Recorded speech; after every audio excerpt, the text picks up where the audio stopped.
Bienvenue sur la leçon modèle, business model.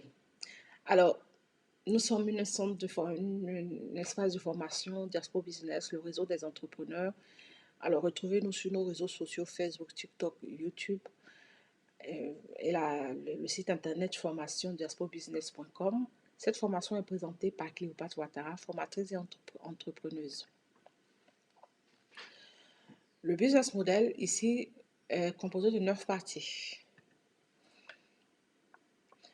Alors, définition, le business model est un document de 1 ou 2 pages en fonction de comment vous le confectionnez en fonction du besoin de votre entreprise, qui décrit en fait le modèle économique de l'entreprise que vous détenez.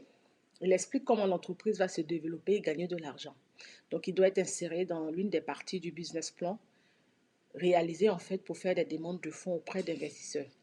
Le contenu est composé de 9 parties qui identifient en fait les éléments importants pour l'entreprise, qui va être déterminant pour se développer. Alors, le business model, en fait, vise 2 types de personnes. Une personne, en fait, qui cherche à créer une entreprise, 2 types d'entreprises, en fait, 2 types de personnes qui ont des projets. Une personne, par exemple, qui veut créer une entreprise, une personne, en fait, qui a déjà créé son entreprise et qui souhaite, en fait, remettre en cause toutes les mécanismes déjà en place. Alors, la partie 1, c'est l'offre et l'activité clé. L'offre, ce que vous offrez sur le marché, produit ou service. Activité clé, c'est l'ensemble de chaînes de valeur, en fait, qu'une entreprise effectue pour proposer son offre sur le marché et la délivrer, en fait, voilà, délivrer, en fait, l'offre, en fait, au client. Par exemple, l'achat et réception de produits, en fait. Alors, votre offre peut être un produit ou un service, par exemple. Notre exemple ici, on va prendre la vente de gaines. Alors, l'activité clé, c'est un ensemble, c'est par exemple l'achat, réception, gestion et revente de vos gaines. On distingue donc l'activité principale de l'activité secondaire. Dans le cadre de la vente de gaines, l'activité principale, c'est l'activité qui permet à l'entreprise de gagner de l'argent, par exemple la vente de gaines. Donc, votre activité principale sera de vendre vos gaines que vous achetez au préalable ou que vous confectionnez au préalable. L'activité secondaire est aussi importante parce qu'il va participer à structurer en fait, à développer, à faciliter en fait certains mécanismes comme récupérer les tailles de gaines, bien ranger les gaines, bien placer les gaines, bien protéger les gaines. Vous voyez, pour que tout soit bien livrer les gaines, vous voyez ce genre de mécanisme-là. Donc, l'activité secondaire sera par exemple la réception, la gestion du magazine ou de marchandises ou même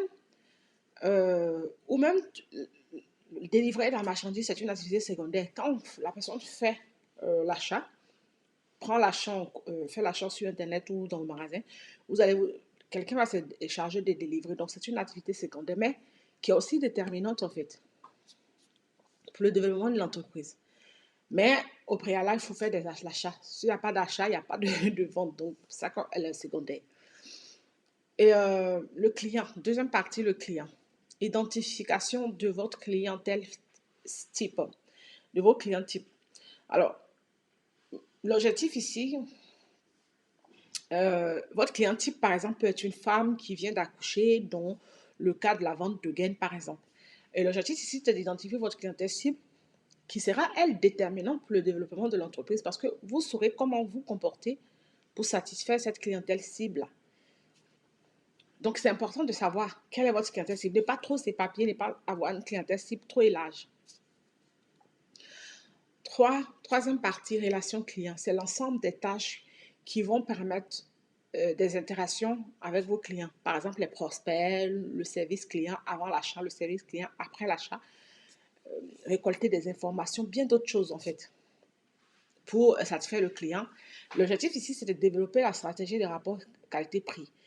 Donc, en fonction de ce que les clients vont rendre comme information sur vos différents réseaux, les retours d'achat, Vous allez savoir comment développer une stratégie de telle sorte pour les satisfaire.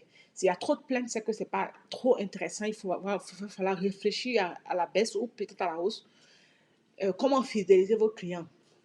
Fidéliser vos clients en proposant d'autres produits, en fait, dérivés. C'est-à-dire que proposer un produit qui va faire que, par exemple, une ceinture qui permet de bloquer la gaine, par exemple. Ça va faire que le client va revenir acheter un autre produit en plus. Donc, améliorer l'expérience client, mais fidéliser aussi avec d'autres produits dérivés qu'on va voir après.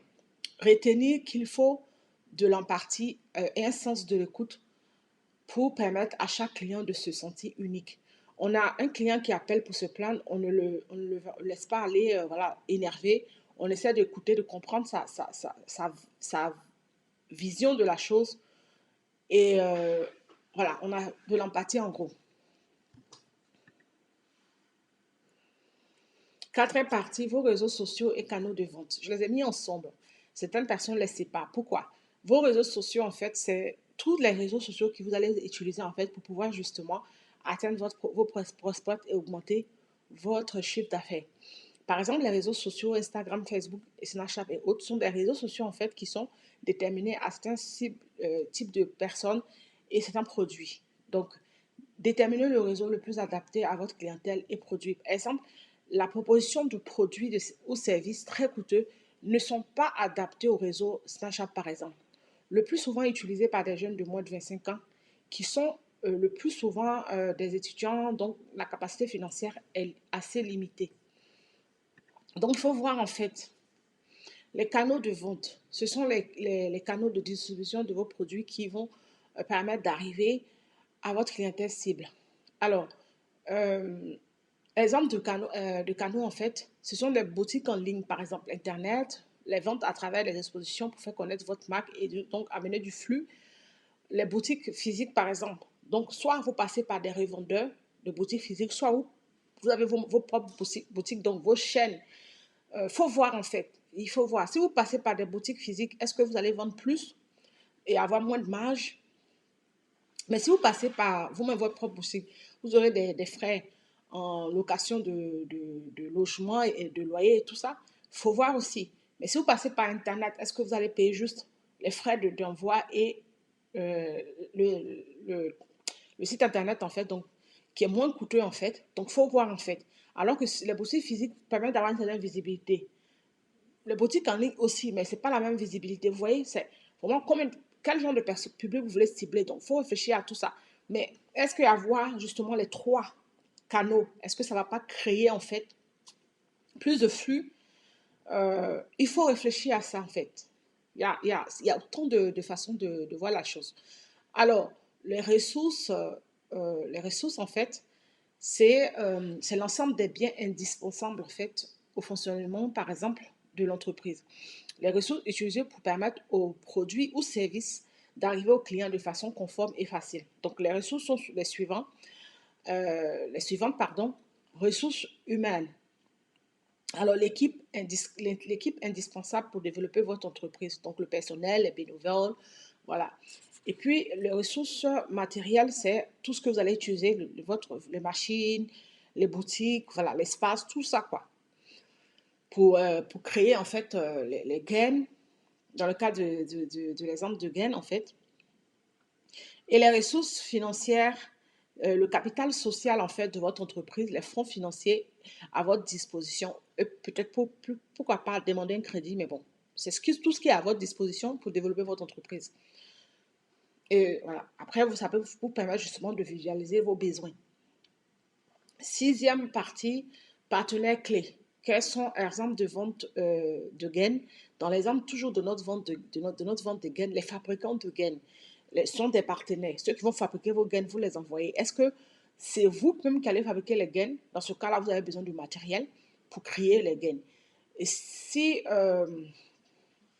vous ne les fabriquez pas et que vous passez par un fournisseur, c'est pareil comme les fabricants de gains, en fait, vous allez parce que les fabricants de gains, c'est ceux qui fabriquent en fonction de vous-même vos propres modèles. Après, le fournisseur de gains peut être aussi des personnes qui ont des gains à disposition et que c'est pas vous qui a apporté en fait la fabrication en fait. Vous les voyez sur leur site, comme en Chine, sur AliExpress par exemple, et vous allez juste récupérer. Donc, il faut déterminer quel est votre besoin. Partie 7, par exemple, les coûts. Ensemble pardon, des charges et des frais que l'entreprise devra supporter pour réaliser le développement et la production de sa marque. On en distingue donc quatre. Coûts fixes, ce sont les charges qui n'évoluent pas, donc assurance, loyer, sauf si l'assurance évolue, mais c'est rare quoi. Ça reste souvent fixe en fait, hein. Le loyer aussi, pareil, ça peut évoluer, mais vraiment, c'est des choses, c'est des loyers qui sont vraiment pas, l'évolution n'est pas trop grande, quoi, par rapport au coût variable, par exemple, qui, eux, sont des frais en fonction de l'évolution de l'entreprise. Par exemple, le transport, quand l'entreprise évolue, il y a le transport qui va évoluer. Par exemple, si vous êtes dans le domaine du transport, ou bien vous êtes quelqu'un aussi qui bouge beaucoup pour son activité, les déplacements vont avec beaucoup le besoin d'argent. L'électricité, par exemple, va évoluer. Par exemple, vous utilisez beaucoup l'électricité parce que votre entreprise évolue. L'essence pour la voiture de l'entreprise, en fait, donc la voiture professionnelle. Donc, tout ça compte aussi.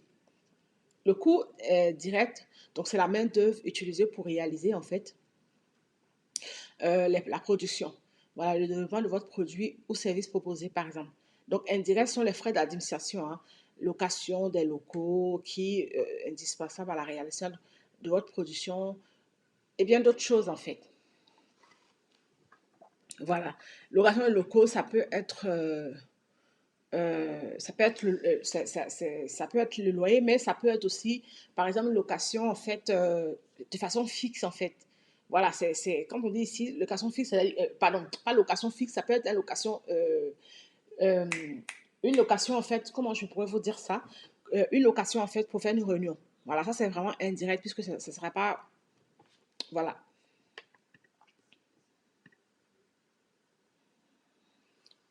Flux de revenus. Ce sont les flux en fait financiers que l'entreprise perçoit en échange de biens ou de services proposés par celle-ci. Il correspond au chiffre d'affaires de l'entreprise. Le flux revenu dépend du prix qui est déterminé par l'entreprise en considération de sa valeur et la qualité du produit ou service attendu par le client. Ainsi, le prix de vente est déterminé en prenant compte en fait des coûts fixes, des coûts variables de la marge, des coûts directs et indirects. Comment faire entrer de l'argent dans l'entreprise? Alors, et ça, c'est la question qu'il faut se poser, hein, et ça, c'est important même, autant important que les autres. Pourquoi? Parce que euh, quand vous vendez un produit, à part la production de produits et services que l'activité principale proposée par l'entreprise, plusieurs activités peuvent être source de revenus pour développer l'entreprise. Dans ce cas-là, le cas de la vente de gains, par exemple, les centres peuvent proposer plus haut, hein. On le sait, notre exemple ici dans le cours, c'est la vente de gains. L'entreprise de vente de gains peut proposer, par exemple, un coach sportif, si la personne est formée en tant que coach, des produits dérivés comme les accessoires complémentaires à la vente de gains. J'ai parlé des ceintures, hein, pour maintenir, mais ça peut être des gourdes, des sacs de sport, des tenues de sport, bien d'autres produits en fait. L'entreprise peut aussi faire des demandes de crédit bancaire amener, pour en fait développer sa production, les achats et voilà, de sa clientèle cible en fait, par des publicités et campagnes en fait. Donc, euh, tout ça, c'est une façon en fait d'avoir de l'argent et développer votre business en fait. Donc, tout a été repris ici. Donc, récapitulatif, offres et activités clés, euh, réseaux sociaux, canaux de vente, coûts, clients, ressources, flux de revenus, relations clients, partenaires clés et comment faire rentrer de l'argent dans votre entreprise. Alors, il faut savoir que ici, la conclusion, c'est que le business model est un document qui remplit plusieurs critères qui vont permettre de comprendre comment mettre en pratique les mécanismes indispensables à la réalisation d'une entreprise. Donc, le développement du business est un ensemble de parcours, donc ressources, canaux, coûts, tout ce on a déjà dit ici, donc les 9 éléments qui vont participer à visualiser les besoins. En fait, quand on remplit ces cases-là, en fait, vous allez finir par vous rendre compte qu'en fait, ah ouais, d'accord, j'ai besoin de ça, j'ai besoin de ça. Généralement, on ne le réalise pas en fait que quand on commence à remplir en fait. Donc, euh, vous aurez une ressource pardon, en plus en fait pour vous permettre justement de remplir tous vos besoins à la fin du cours en fait. Donc, les besoins de l'entreprise et ainsi vous rapprocher de votre clientèle cible et les satisfaire parce que une entreprise qui n'est pas proche de sa clientèle, ce n'est même pas la peine. Ce n'est pas une entreprise. Donc, vraiment, j'espère que vous avez compris. N'oubliez pas de télécharger le PDF qui accompagne ce cours aussi pour justement vous permettre de vous-même remplir votre business model.